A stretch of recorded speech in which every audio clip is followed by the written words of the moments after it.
I am ready. Serbisyong totoo ng GMA News.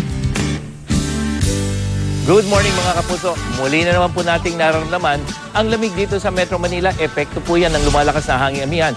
Mula Luzon, muli pong aabot to hanggang Visayas at inaasahang iipa ito hanggang sa Mindanao.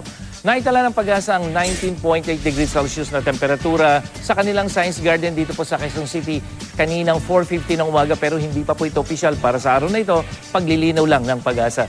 Sa datos ng The Weather Company, bahagyang magiging maulap ang kalangitan dito sa NCR ngayong Lunes at mababa po yung tsansa ng pagulan. Itong ating init factor, 29 degrees Celsius mamayang hapon po yan.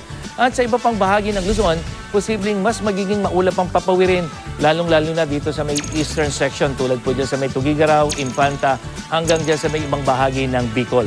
Ang silangang bahagi rin ng Visayas, magkakaroon din ng ganitong panahon tulad po dyan sa may Samar, Leyte provinces. At sa Mindanao, bahagyang mataas ang tsansa ng ulan sa mga rehiyon ng Soxargen, dyan po sa Caraga at Northern Mindanao. At bunsod ng malakas na hanging amihan, nakataas ang gale warning sa mga karagatang sakop naman ng eastern seaboard po ng ating buong bansa. Mula po yan sa Cagayan hanggang dyan sa may Davao Oriental. Kaya pinapayuhan ng pag-asa ang mga may maliliit na sakyang pandagat na iwasan muna maglayag dahil po sa matataas na alon. At yan ang latest mula sa GMA Weather. Ako po si Nathaniel Cruz para sa I Am Ready, serbisyong totoo ng GMA News.